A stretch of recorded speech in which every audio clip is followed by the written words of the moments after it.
படித்ததில் பிடித்தது தாங்க முடியல. சகதேவன் மகா ஞானி சொன்ன சந்தேகமே வேண்டாம். அவனுக்கு எப்படி இந்த ஞானம் வந்ததுன்னு ஒரு கதை ஒன்று படிச்சு சகிக்கல. நமஸ்காரம்.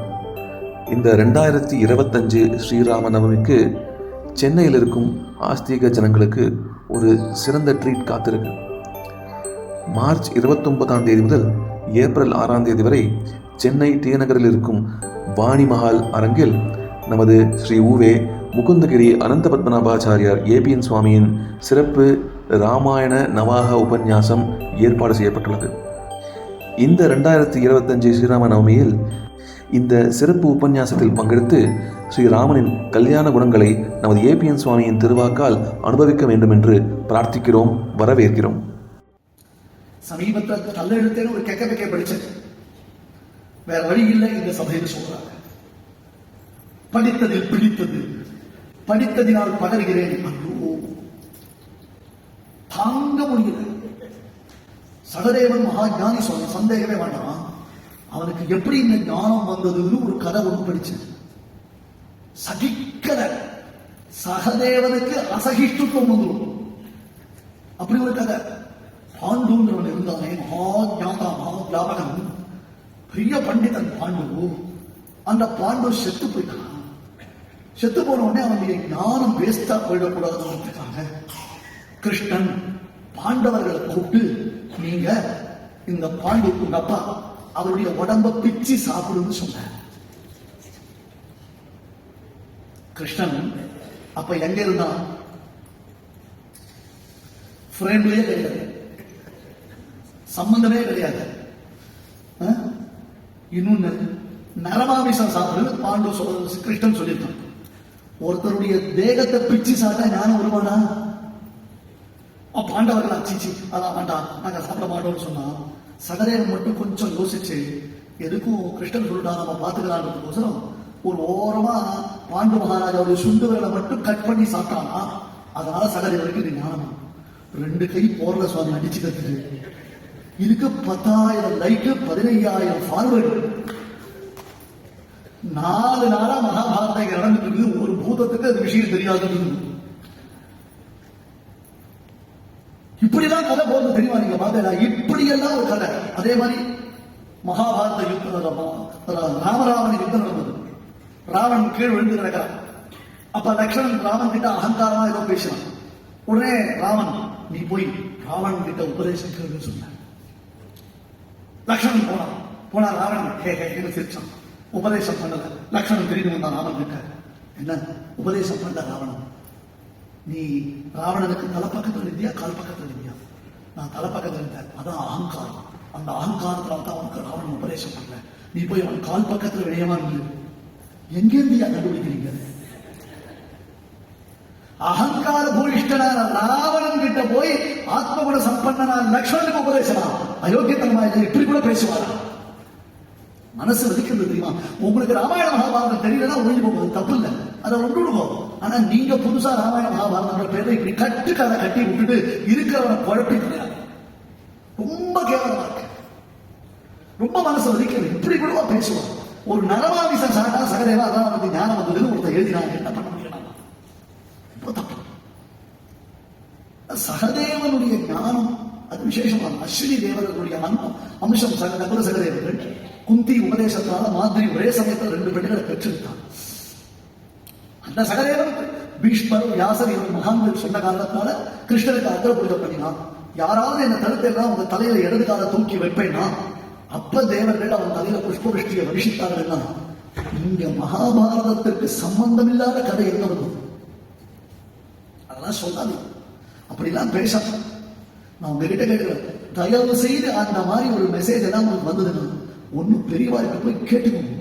அதை 100 பேருக்கு இதை ஷேர் செய்தால் உங்களுக்கு உடனே அமேசான்ல ஆர்டர் பண்ணாமலே மக்களை வேண்டிக்கா பார்சல் வரும்னு நினைச்சுக்காதீங்க. ஆர்டர் பண்ணதுக்கே அவன் வெறும் 1000 ரூபாய் வச்சு அனுப்புறான். நீ ஆர்டரே பண்ணாம வந்துருவான் உனக்கு பார்சல் இருக்கா? அபத்தம். நன்னாவே இல்லை. இந்த மாதிரி கதைகள் நம்ம புனையக்கூடாது. கற்று கதைகளை முதல்ல விடும். பெரியவாழ்கிட்ட போய் உட்கார்ந்து ராமாயணம் பாகவதம் கேளுங்க. அவ சொல்றத தத்துவத்தை புரிஞ்சுக்கோங்க, யதார்த்தத்தை புரிஞ்சுக்கோங்க. நமக்கு இஷ்டப்படுறதுக்கோசரம் என்ன வேணா சொல்லக்கூடாது. மானினாம் பலினாம் ராஜ்யாம் புற சந்தர்ஷிதே பதே, அவர்கள் முன்னிலையே தன்னுடைய பாதத்தை தன்னுடைய காலை காண்பித்தான். புஷ்பவிருஷ்டிர் மஹத்யாசீத் சகதேவஸ்ய மூர்தனி, விசேஷமான இந்த சகதேவனுடைய தலையில் தேவர்கள் பூமாரி பொழிந்தார்கள். அவ்வளவுதான் பொறுக்கிற சுவாமி காத்துருக்கா ஒருத்தன். யாரு? சிசுபாலன். என்ன அக்கிரமம், என்ன அயோக்கியத்தனம், இப்படி கூட உண்டா? உங்களுக்கு அறிவு கிடையாதா? பீஷ்மரே, உமக்கு மரியாதை பண்ணணும். இதுல துரோணாச்சாரியர் குலத்துக்கே பிரதான இருக்கக்கூடியவர், அவருக்கு மரியாதை பண்ணணும். இவ்வளவு ராஜாக்கள் இருக்கா, நீங்களா கேட்க மாட்டேடா? உங்களுக்கு வாய் இல்லையா? இவன் இடையன், இவன் துஷ்டன், மகா மூர்க்கன், இவனுக்கு ஆண்மையே கிடையாது. இப்பேற்பட்டவருக்கு நீங்க முதல்ல மரியாதை பண்ணணும். இந்த சபையே பிரயோஜனம் இல்லாமல் போயிடுது, இந்த ராஜசூய யாகத்துக்கே பிரயோஜனம் இல்லாமல் போயிடுது. சிசுபாலன் பேச ஆரம்பித்தான். அங்க சில பேர் வந்திருக்காங்க, உபன்யாசத்துக்கு கூட சம்பாவனை குறைச்சலா கொடுப்பா சுவாமி, ஆனா பகவான தூஷிக்கிறதுக்கு நிறைய ட்ரஸ்ட் இருக்கு, நிறைய பைசா ஸ்பான்சர் உண்டு. அவள்லாம் இப்ப சிசுபாலுக்கு நிறைய சம்பாவனை பண்றது வந்திருக்கு. இவன் வைய ஆரம்பித்த உடனே அவ பார்த்தா அவளே காதை மூடிக்க ஆரம்பிச்சுட்டான். ஏண்டா இப்படி இவன் கரைபரத்தை இன்க்ரீஸ் பண்ணிட்டு இருக்கானே, இவனுக்கு என்ன சம்பாவனை பண்றதே தெரிஞ்சு. கேட்பார்கள் கேசவன் கீர்த்தி அல்லால் மற்றும் கேட்பரோ. கேட்கணும்னா எதை கேட்கணும்? கேசவன் கீர்த்தி அல்லால் பிரம்மா ருத்ராதிகளுக்கும் சர்வாத்ம பூதனாய் அவனுடைய பெருமை அத்தகையது இல்லையா? கைதி பிரம்மணோ நாம ஈசோகம் சர்வதேகினா, கெடுமிடராயவெல்லாம் கேசவா என்ன நாளும். கேட்பார்கள் கேசவன் கீர்த்தி எல்லாம் மற்றும் கேட்பரோ. கேட்பார் செவிசிறும் கீழ்மை வசவுகளே வையும். எல்லாம் அன்பார்லிமெண்டரி வேர்ட்ஸ். கீழ்மை வசவுகள் அப்படின்னா வசவுல கூட முட்டாள் மூர்க்கன் அப்படி சொல்றது வேற, பட் அன்பார்லிமெண்டரி வேர்ட்ஸ். செவி சுடும் கீழ்மை வசவுகளே வையும். ஷேட்பார் பழம் பகைவன், ஷேட்பார் பழம் பகைவன், 3 பிறவிகளாக தொடர்ந்து வரக்கூடிய பகைவன் சிசுபாலன். இரண்யாட்சன், ராவணன் கும்பகவன், இப்ப சிசுபாலன் தந்தமக்கிறது. இடையன் மடையன். தர்மபுத்திர கையில ஒரு தட்டு வச்சிருக்கு, ஒரு தட்டு. அந்த தட்டுல ஒரு கவுளி வெத்தலை, ஒரு கவுளினா 100 தானே, இப்பெல்லாம் குறைச்சுட்டாரா? இப்பெல்லாம் டசன் 10 ஆகிட்டா தெரியுமோ? ஒரு காலத்துல டசன்னா 12 அர்த்தம், இப்ப டசன் 10 ஆயிடுது. இன்னும் கொஞ்ச நாளைக்கு 8 ஆயிடும், 2 ஆயிடும். அந்த காலத்துல வெத்தலைனா ஒரு கவுளி வெத்தலைனா 100 வெத்தலை. ஆனா ஒரு வெத்தலையை கொண்டு அப்படி பிடியா வச்சிருக்கான். ஒரு பெரிய தங்க தாம்பாளம் தர்மபுத்திரன், அந்த தங்க தாம்பாளத்துல வெத்தலை, ஒரு பிடி பாக்கு, பீட்டன் பாக்கு, கோட்டை பாக்கு. இவ்வளவுதான் சுவாமி. இந்த வெத்தலை பாக்குக்கு உங்களுக்கு அக்கா போகும். இது யாருக்கு கொடுக்குறது? அவருக்கு கொடுக்கூடாது, இவருக்கு கொடுக்குறது, எனக்கு முதல்ல கொடுக்குறது, உனக்கு முதல்ல கொடுக்குறது. ஒரு கொட்டமாக ஒரு கொட்டாப்படி வெத்தலை வாங்குறதுக்கு பெரிய கஷ்டம். இவன் கனாவிதான் வெளிய ஆரம்பிச்சுட்டான். கிருஷ்ணன் பார்த்தார், அம்மா மேல பிராமிஸ் பண்ணிருக்காரு, கவுண்ட் டவுன் பண்ண. இவன் கிட்ட 100 அபராதங்கள் பண்றேன், 100 அபராதங்கள் பொறுத்துக்கிறேன் கிருஷ்ணன் சொல்லிருக்கான். அம்மாவுக்கு பிராமிஸ் பண்றதுனால கவுண்ட் டவுன் பண்ணினா எப்படி கவுண்ட் பண்றது? வெத்தலை எடுத்துட்டான். 1 இடையன், 2 கடையன், 3 மடையன், 4வது தூர்த்தன். இவன் ஒவ்வொரு விஷமுக்கும் பெருமாள் ஒவ்வொரு வெத்தலையா பார்க்கணும். இதுல இன்னொன்னு பெருமாளுடைய சௌலபியம் பாருங்க, ரிப்பீட்டட் வேர்ட்ஸ் எல்லாம் நான் கவுண்ட் பண்ணிட்டு. அப்ப சிசுபாலன் 100 சகசனாமத துல்லியம். இடையன் மடையன் கடையன் தூர்த்தன் துஷ்டன் இடையன். இடையன் already used words. Okay fine, பரவாயில்ல சொல்றீங்க. ஒன்ஸ் அதை யூட்டிலைஸ்ட் அப்படின்றதால ஆச்சு. சொல்லிட்டே இருக்கான், காது கொடுத்து கேட்க முடியல. பீஷ்ம துரோணாதிகள் தடுக்கிறான். பீமன் கதையை எடுத்து கிளம்பினான். பீஷ்மர் தடுத்தார், வெயிட் இருக்கு. அங்க பாரு, தட்டு குறைஞ்சிட்டே இருக்கு. ஏதாவது சிசுபாலன் பார்க்கிறாரு, யாருமே கிருஷ்ணன் பார்க்கல. Krishnan no reaction. ஜாலியா நேற்று பார்த்த போது தக்ஷ பிரஜாபதி என்னென்னமோ வேண்டியத பொழுது அந்த பரமேஸ்வரன் எந்த ரியாக்ஷன் இல்லாமல் உட்கார்ந்து அந்த மாதிரி கிருஷ்ணன் வெறும் வெத்தலை போட்டு வெத்தலை போடுவே அப்படின்றாங்க. வெறும் வெத்தலை போட்டு ஆயிடுது. சிசுபாலா வெயிட், ஏன் கவுண்ட் டவுன் ஓவர். என்ன நிறுத்த சொல்றேன், உனக்கு என்ன பிரச்சனை? இந்த தட்டு நான் வாங்கி கூடாது, அதானே? இந்த தட்டை தர்மபுத்திரன் என்கிட்ட கொடுக்க கூடாது, நான் வாங்கி கூடாது. ஓகே பரவாயில்ல, நான் உனக்கே கொடுத்துறேன். இந்தா என்ன தட்டு தான் காலியா இருக்கு. அதுல வெத்தலையும் இல்லை பழக்கம் இல்லை, எல்லாம் வாயில போட்டாங்க, எண்ணிட்டாங்க எல்லாத்தையும். இந்த தட்டை வச்சுக்கோன்னு அந்த தட்டை அப்படி விட்டா சுவாமி பெருமாள். அவ்வளவுதான். சுதர்சன மகாஜ்வால கோட்டி சூரிய சமப்பிரபா அஜ்ஞானாந்தஸ்ய மே தேவ விஷ்ணோஹோ மார்க்கம் பிரதர்ஷயா. அப்படி சுத்தினே வந்தா, ஜலித்துக் கொண்டே வந்தா. எப்படி? பிரதிபட ஸ்ரேணி பீஷண வரகுணஸ்தோம பூஷண ஜனிமயஸ்தான தாரண ஜகதவஸ்தான காரண நிகில துஷ்கர்ம கர்ஷன நிகம சத்தர்ம தர்ஷன ஜய ஜய ஸ்ரீ சுதர்ஷன ஜய ஜய ஸ்ரீ சுதர்ஷன புவன நேத்ரஸ்த்ரயீமயா சவன தேஜஸ்த்ரயீமயா நிரவதி ஸ்வாது சின்மயா நிகில சக்தே ஜகல்மயா அமித விஸ்வக்ரியாமயா சமித விஸ்வக்பயாமயா ஜய ஜய ஸ்ரீ சுதர்ஷன ஜய ஜய ஸ்ரீ சுதர்ஷன. சுதர்சன சக்கரம் ஜுவலித்துக் கொண்டு வருகிறது, தேஜோ விசேஷமாக வருகிறது. கையில வில்லை அம்பையை வச்சிருக்கான். பெருமாளை அடிக்கணும், கிருஷ்ணன் அடிக்கணும், அம்ப தொடுத்தான், பார்த்தான். அஜ்ஞானாந்தஸ்ய மே தேவ விஷ்ணோஹோ மார்க்கம் பிரதர்ஷயா. சுதர்சன சக்கரம் ஒன்றும் கொலை பண்றது மட்டும் இல்ல, ஞானம் கொடுக்கக்கூடியது, உத்தமமான ஞானம். அந்த ஞானம் இப்ப சிசுபாலனுக்கு அஜ்ஞான அந்தஸ்ய மே தேவ, அஜ்ஞான அறியாமைன்றதை இருக்கு. இல்லைன்னா பெருமாள்கிட்ட அபச்சாரம் பண்ணுவானா, பகவான ஸ்தோத்திரம் பண்ண வேண்டியவன் பகவான தூஷிப்பானா, இப்படி ஒரு சாகசமான காரியம் பண்ணுவானா? ஹே பிரபோ சுதர்சனாழ்வானே, அறியாமை என்னும் இருளில் ஆழ்ந்திருக்கக்கூடிய எனக்கு விஷ்ணுவினுடைய உயர்ந்த வழியை காண்பித்தருள்வாயாக பிரார்த்திக்கிறார்களோ. சுக்ருதேன புராகிருதேன சைத்யா. இதுக்கு முன்பாக ஜெய விஜயனாயிருந்து பகவானுக்கு கைங்கரியம் பண்ணின அந்த பலன், அந்த கால விசேஷம், அந்த கைங்கரியஸ்ரீ அவனுக்கு இப்ப படித்தது. கையில வில்லாம்ப எடுத்தவன் பார்த்தா, ஆஹானா எந்த விஷ்ணு, எந்த பரம்பொருள், எந்த சர்வேஸ்வரன், எவன் எக்க புருஷன், அப்பேற்பட்டவனுக்கு நான் கைங்கரியம் பண்ண வேண்டியவன். அந்த கைங்கரியத்தை விட்டுட்டு இப்படி 3 ஜென்மாக்கள் விரோதியாக இருந்துட்டனே, இதுதான் எனக்கு சந்தர்ப்பம் தான். கையில் இருந்த வில்லையும் அம்மையும் அப்படியே கீழே போட்டான். க்ஷணமத்புத கிருஷ்ண ரூபதரிஷி சிதிலி கிருஷ்ண சிலி முகாவதஸ்தே. கையில் இருந்த வில்லையை அம்மையை கீழே போட்டா, கையை கூப்பினா. அந்த தங்கத்தாமான சுதர்சன ஆழ்வான ஜொலித்துக் கொண்டு வந்தது சேதிராஜனுடைய தலையை சேதனம் பண்ணிட்டு அவன் தலையை அறுத்தது. அப்படியே அவன் தேகத்திலிருந்து திவ்யமானது ஒரு தேஜஸ் கிருஷ்ணனுடைய திருமேனியில வந்து சேரது. நோக்கமே அந்த ஆச்சரியத்தை பார்க்கத்தான். இந்த மாதிரி ஒரு ஆச்சரியம் இந்த உலகம் பார்த்ததே இல்லை சுவாமி.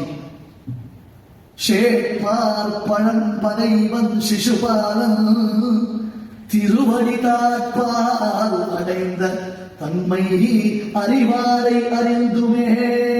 உயர்ந்த ஸ்தோத்திரங்களை செய்தவர்கள் பிரம்மஞானிகளுக்கு மோட்சம் கொடுக்கிறது பெரிய விஷயம் இல்ல. இந்த சிசுபாலன் திருவடிதன் தாட்பால் அடைந்தார். கிருஷ்ண சாயுட்சத்தை அடைஞ்சாரே சுவாமி, கிருஷ்ணஸ்வரூபத்துல போய் சேர்ந்துட்டானே. அப்படியே கிருஷ்ண லயம் அவனுக்கு கிடைச்சது. அந்த பாக்கியம் லோகத்துல யாருக்குமே இல்லை இல்லையா? அங்கிருந்த மகர்ஷிகளுக்கு கூட அந்த பாக்கியம் கிடைக்கிற பத்தியா அப்படின்னு எல்லாரும் ஆச்சரியம் பார்க்க. இதுவரையிலும் யாகத்துல ஸ்வாஹா ஸ்வாஹான்னு சொன்னவா எல்லாரும் ஆஹாஹா ஆஹாஹான்னு ஆஹாகாரம் பண்ண ஆரம்பிச்சு. கிருஷ்ண சாயுட்சம் அவனுக்கு கிடைச்சது. அந்த பெருமாள் விஸ்வரூபம் சேவை சாதிக்கல, ஆனா எல்லாரும் ஹிருதய புண்டரீகத்திலையும் பெருமாள் ஒரு திவ்யமான சேவையை காண்பிச்சான். பிரத்யக்ஷத்திலையும் பெரிய சேவையை கொடுத்தான். இந்த மாதிரி என்ன நம்பினவனை கடைசி பரியந்தம் நான் கைவிட மாட்டேன்டான். அவனை நான் என்னிடத்தில் சேர்த்துக் கொள்வதற்கு எந்த தியாகத்தையும் பண்ணுவேன்னு ராஜசூய யாகத்தில் அரை பறை மாயன் மணிவண்ணன் நென்னாலே வாயில இருந்தான் பிரதிபாதம் பண்ணி காண்பிச்சான். ஜௌபதேது பிருத்திவி ஷீரியேது ஹிமவான் சகலி பவேது சுஷேது தோயநிதி கிருஷ்ணே நமே மோகம் வச்சோ பவேது. உலகம் இடிச்சு போலாம், இமயமலை பொடி பொடியாக போலாம், பூமி தூள் தூளா போலாம், சமுத்திரம் உலர்ந்து போலாம், என் வார்த்தை பொய்யாகாது, என் வார்த்தை பொய்யாகாது. சகலலோகமும் சாட்சி சத்தியம் விதாதும் நிஜபிருத்திய பாஷிதம். நிஜபிருத்தியனான ஜெய விஜயர்கள் சொன்ன வார்த்தையை மெய்யாக்குவதற்காக, நிஜபிருத்தியனான சனகசனந்தாரிகள் கொடுத்த சாபத்தை மெய்யாக்குவதற்காக, நிஜபிருத்தியனான சகதேவனும் பீஷ்மனும் வியாசனும் தனக்கு செய்த பூஜையை மெய்யாக்குவதற்கு கிருஷ்ணன் சிசுபாலனுக்கு அந்த யஜ்ஞ வாட்டிகையில் மோட்சம் அளித்தான். உத்தமமான இந்த ராஜசூய யாக பிரகடனத்தை யஜ்ஞ சாலையில யஜ்ஞ வாடிக்கையில யாரு தானம் பண்றாளோ, யாரு சொல்றாளோ, யார் கேட்கிறாளோ அவளுக்கு அத்துகிருஷ்டமான கிருஷ்ண பக்தி வளர்ந்து கிருஷ்ணனுடைய பரிபூர்ண கிருபையானது கிடைக்கும் என்று மகான்கள் நமக்கு அதனுடைய பலஸ்ருதியா சொல்லியிருக்கார். விசேஷமான அதிருத்ரம் மகா யஜ்யம் நடக்கிற இந்த யாகசாலையில 4 நாட்கள் யஜ்ஞ பிரகடனத்தையே சொல்லக்கூடிய பாக்கியம் அடியனுக்கு கிடைத்தது. 2 யஜ்யங்கள் தான் சொல்லியிருக்கேன். அடியன் ஒரு நாளைக்கு ஒரு யஜ்யம் சொல்லணும் தான் வந்த 4 நாளைக்கு 4 கேள்விகளுக்கு 4 விடையாக 4 யஜ்ய பிரகடனத்தை சொல்லணும் தான் ஆசைப்பட்டேன். இருந்தாலும் அந்த தக்ஷ பிரஜாபதியுடைய யாகம் 2 நாளும் ராஜசூயம் 2 நாளும் அது அவருடைய சங்கல்ப விசேஷம். ஆனால் அது பூர்ணமா திருப்தியா அனுபவிக்கக்கூடிய ஒரு பாக்கியம் கிடைச்சது. இது போல ஒரு சபையோர்கள் எல்லா இடத்துலையும் கிடைக்க மாட்டான். மதுரையில இருக்கக்கூடிய பாகவதத்துவன் பரம உற்சாகத்தோட இதை நல்லா ரசிச்சு கேட்கறதுனால தான் அடியை விஸ்தரிச்சு சொன்னேன் இந்த உபன்யாசத்தை. அதனால இந்த யாகத்தை ஏற்படுத்தி விசேஷமாக நடத்தி கொண்டிருக்கக்கூடிய அத்தனை பாகவதத்துவர்களுக்கும் அடியேனுக்கும் இந்த யஜ்ஞவாடிகளை இடமளித்ததற்கு நன்றி பாராட்டி அவர்களுக்கு பிரணாமங்களை தெரிவித்துக் கொண்டு இந்த உபன்யாசத்தை பூர்த்தி பண்றேன். அவசியம் எல்லாரும் மேன்மேலே நடக்கக்கூடிய இந்த சத்சங்கத்துல கலந்துக்கணும். நாளைக்கு விசேஷமான நாமசங்கீர்த்தனம் நடக்கிறது, மேற்கொண்டு நாமசங்கீர்த்தனம் நடக்கிறது. அவளும் நாளைக்கு சுசித்ரா வரா, அவளும் அடியனிடத்துல வாசிச்சவாதா. அதான் என்னுடைய சம்பந்தம் தொடர்ந்துட்டே இருக்கு. அப்படின்னால இங்க அந்த வைபவங்களை தான் நீங்கள்லாம் பயன்படுத்திக்கணும்னதாக சொல்லி பிரார்த்திச்சுக்கிறேன். சபா நிர்வாகிகள் எல்லோருக்கும் தன்யோகம் தன்யோகம் தன்யோகம் புனః தன்யா என் அத்தியச்ச மயா பிராப்தாக குருஷ்ட உற்சாகினோ ஜனாகான். இதெல்லாம் அடியனுக்கு ஒரு கிளியை படிக்க வைக்குமா போல படிக்க வைத்த அடியனுடைய ஆச்சாரியன் திருவடிகளில் சமர்ப்பணை செய்து உங்களிடத்திலிருந்து விடை கொடுக்கிறேன்.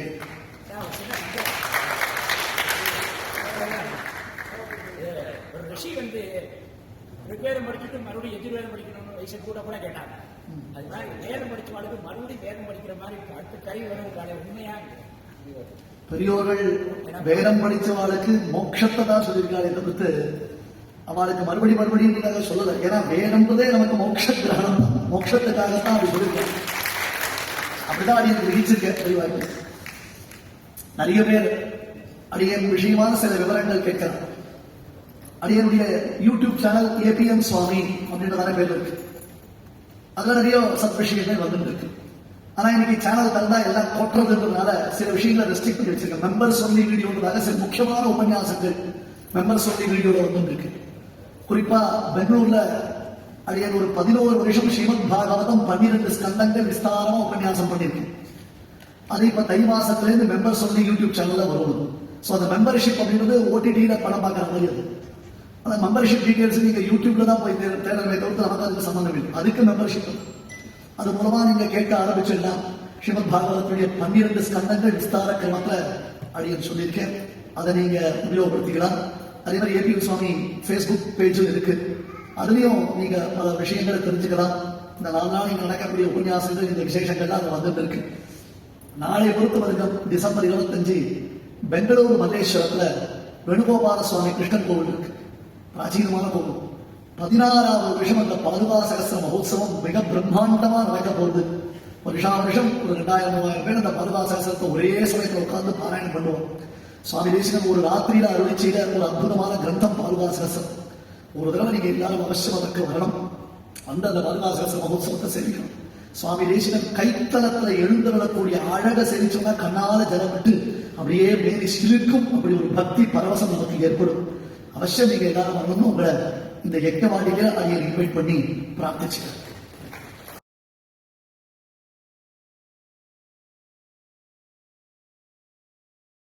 நமஸ்காரம். இந்த 2025 ஸ்ரீராம நவமிக்கு சென்னையில் இருக்கும் ஆஸ்திக ஜனங்களுக்கு ஒரு சிறந்த ட்ரீட் காத்திருக்கு.